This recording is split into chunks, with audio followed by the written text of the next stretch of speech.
Good morning, কেমন আছো সবাই? আশা করি সবাই খুব ভালো আছো। অনেকদিন পর আবার একটা নতুন ব্লগে তোমাদের কাছে চলে এলাম। আমিও খুব ভালো আছি। আর আজকে ওয়েদারটা দেখো কত সুন্দর। সকাল সকাল উঠে যখন বাইরের দিকে এসে গাছপালাগুলো দেখছি এত ভালো লাগছিল। পেয়ারা গাছে তো প্রচণ্ড পরিমাণে পেয়ারা এসেছে, দেখো পুরো গাছ ভর্তি পেয়ারা এসেছে।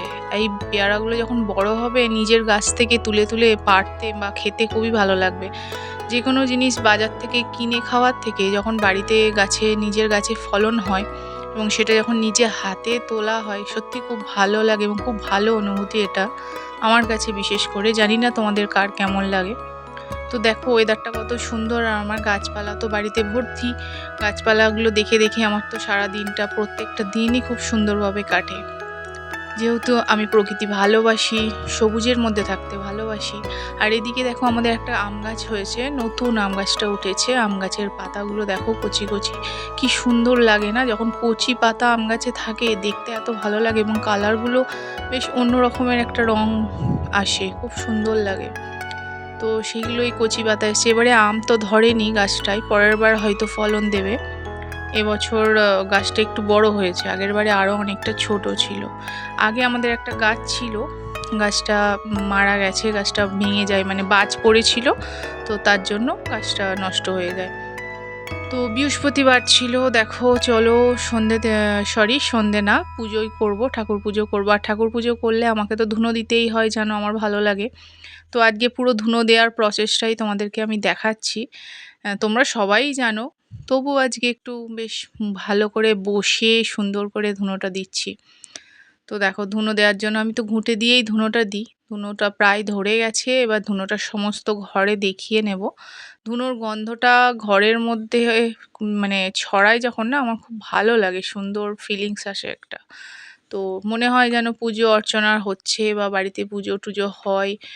ঠাকুর দেবতার একটা ব্যাপার থাকে, এবং ঠাকুর দেবতা যেখানেই থাকে সেখানে একটা শান্তি অনুভব করে। তো তার জন্যই আমি ধূপধুনোটা প্রতিদিন দেওয়ার চেষ্টা করি। আর ধুনুচি নাচের কথা আমাকে একটা কমেন্টসে অনেকে বলছে যে ধুনুচি নাচটা দেখার ছিল। তো ধুনুচি নাচ দেখার জন্য দুর্গাপুজোর মন্দিরে দেখতে হবে, কারণ বাড়ির মধ্যে মা লক্ষ্মী থাকে। বাড়িতে যদি আমি ধুনুচি নাচ করি, আমার বাড়ির লক্ষ্মী আমার বাড়ি থেকে চলে যাবে। তো তার জন্য তোমাদেরকে আর ধুনুচি নাচ তো দেখাতেই পারলাম না। কিন্তু হ্যাঁ, দুর্গাপুজোর মন্দিরে সেখানে ধুনুচি নাচ হয়, যদি হয় তোমাদের অবশ্যই আমি শেয়ার করব। আমার বাড়িতে তো দুর্গাপুজো হয়, তো হয় অনেকে ধুনুচি নাচ করে।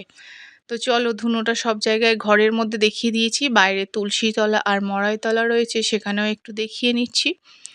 তো এগুলো দেখানো হয়ে গেলে এবার রান্নার ব্যবস্থা করব। সবথেকে মেন কথা হচ্ছে আজকে আমার বাবা আসবে, তো রান্নাবান্নারও একটুখানি ব্যাপার আছে। যেহেতু বাবা আমার কাছে একদম নিজেরই, কিন্তু বাবা যখন আমার বাড়িতে আসছে বা মেয়ের বাড়ি, তখন একটু স্পেশাল কিছু তাকে আমার তরফ থেকে করে দিতে হবে। তো আজকে ভাবলাম একটু ঘুগনি বানাই। আগের দিন মটরটা ভিজিয়ে রেখেছিলাম, আর মটরগুলো দেখো অঙ্কুর বেরিয়ে গেছে। এই মটরটা হয়তো বসালে গাছ বেরিয়ে যাবে, ইচ্ছা করছিল। তারপর ভাবলাম থাক, এখন যা বাড়ির অবস্থা, গাছের যত্ন হয়তো আমি করতে পারবো না। তো সেই জন্য আর গাছটা বসালাম না। তো মটরটা বেশ ভালো সে হয়ে গেছে, দেখো সারা রাত ভিজেছে তো। আর কয়েকটা আলু কাটবো, আলু দেবো। তো চলো আগে মটরটা সিদ্ধ করতে দিয়ে দিই। মটরটা সিদ্ধ হতে একটু টাইম লাগে, অনেক ধরনের মটর পাওয়া যায়। আমি দেখেছি অনেক মটর তা একদমই সেদ্ধ হতে চায় না, যতই ভেজানো থাক। তো এটা একটু টেনশনের ব্যাপার, জানি না কেমন সেদ্ধ হবে। আর মটর সেদ্ধ না হলে ঘুগনি তো খেতেই ভালো লাগে না। তো আজকে মাটানো হবে, ঘুগনিটা তো ব্রেকফাস্টে বানাবো, আর লাঞ্চে আজকে মাটানো হবে। তো বললাম না বাবা এসেছে, স্পেশাল একটু কিছু করতে হবে। তো তার জন্যই আজকে বাবার উদ্দেশ্যেই আরও মাটনটা নিয়ে আসা। নর্মালি আমরা আমাদের সময় মতো খাই, কিন্তু বাড়িতে কোনো গেস্ট এলে বা কেউ এলে তো এটা আলাদা করে করা হয়। কিন্তু বাবা কিন্তু আমার গেস্ট না, কিন্তু এই বাড়িতে বাবা গেস্ট, সেই জন্য আমাকে তাদের জন্য এটা করে দিতে হচ্ছে। তো চলো ঘুগনিটা চাপিয়ে দিই, ঘুগনি হয়ে গেলে তারপর আবার মাটনের প্রিপারেশান নেব। তো মাটনের প্রিপারেশানটা আমি প্রথমে আলুগুলো কেটে রেখেছিলাম। আলুগুলো একটু বড় বড় করেই কাটতে হয়, আর মাথা পিছু গুনে গুনে কেটেছি, কারণ আলু সবাই খেতে চায় না। আবার অনেকে আবার আলু একটু বেশি খায়, তো সেই জন্য হিসেব করে জিজ্ঞাসা করেই আমি আলুগুলো কেটেছি। তো দেখো আলুগুলো কাটা তো আমার হয়ে গেছে, ভালো করে ধুয়ে ধুয়ে কেটেছি। আবার একবার আমি ধুয়ে নেব পরিষ্কার করে, কারণ ধুয়ে না কাটলে আলুর মধ্যে একটা বাজে ছোপ এসে যায়। আর এই যে আলুর খোলাগুলো দেখছো, আলুর খোলাগুলো দিয়ে দু রকমের রেসিপি বানানো যায়। তোমাদের আমি একদিন এই দুটো রেসিপি একটা ব্লগে আমি শেয়ার করব। আজকে আর তোমাদের শেয়ার করলাম না, কারণ আজকে আর আমার কাছে সময় নেই। তো দেখো চোখ দিয়ে জল বেরিয়ে গেল। কিছু কারণে শ্বশুরবাড়িতে যে চোখ দিয়ে জল বেরোয়। এখন আমি পেঁয়াজ কাটছিলাম, তো পেঁয়াজের ঝাঁঝে এত বছর ধরে আমি রান্না বান্না করছি, পেঁয়াজ কাটছি, এখনো পর্যন্ত পেঁয়াজ কাটলে চোখ দিয়ে অঝরে জল বেরিয়ে যায়। তো এটা কিন্তু ভালো, পেঁয়াজের রসে যে চোখের জলটা বেরোচ্ছে, চোখের সমস্ত ডাস্টগুলো বেরিয়ে আসে। পেঁয়াজের রস খুবই উপকারী, তো এটা খারাপ কিছু না। এই চোখের জলটা খুবই উপকারী জল একটা বলতে পারো। তো যাই হোক, চলো আমি এবার মাটনটা বানিয়ে নিই। দেখো পেঁয়াজগুলো ভালো ফ্রাই হয়ে গেছে, আর পেঁয়াজের মধ্যেই আমি চর্বি দিয়ে দিয়েছি। চর্বিটা একটু ভালো করে গলে যাবে, তো খুব সুন্দর গন্ধ আসে। চর্বি অনেকটা এবারে দিয়েছিল মাংসতে। চর্বি তো আলাদা করে কেউ খায় না, তো তেলের মধ্যে এটা ভালো করে দিয়ে নিলে মাংসের তরকারির যে টেস্টটা সেটা একটু অন্যরকম মানে খেতে লাগে।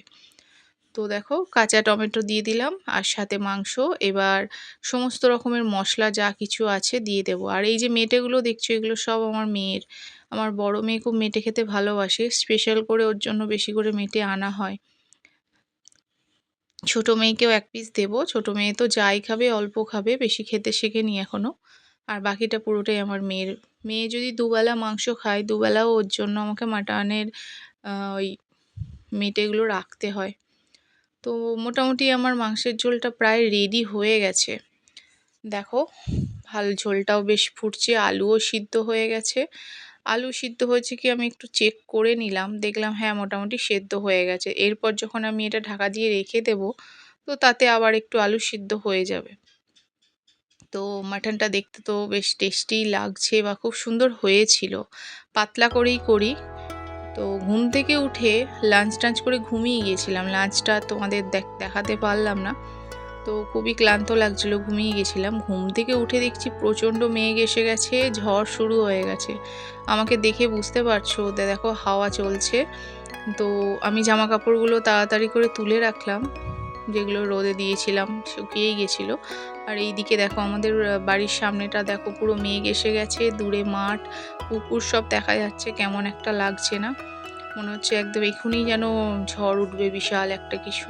তো অতটা কিছু হয়নি, অল্প স্বল্পই হাওয়া দিয়ে সেদিনের পরিবেশটা শান্ত হয়ে গেছে। তো পরিবেশটা শান্ত হয়ে যাওয়ার পর দেখো এরকম লাগছিল। এই যে দেখছো গোধূলি, প্রায় গোধূলি এসে গেছিলো, সন্ধ্যের আগে একদম। ঝড় বৃষ্টি সেরম হয়নি, একটু হাওয়াই দিয়েছিল।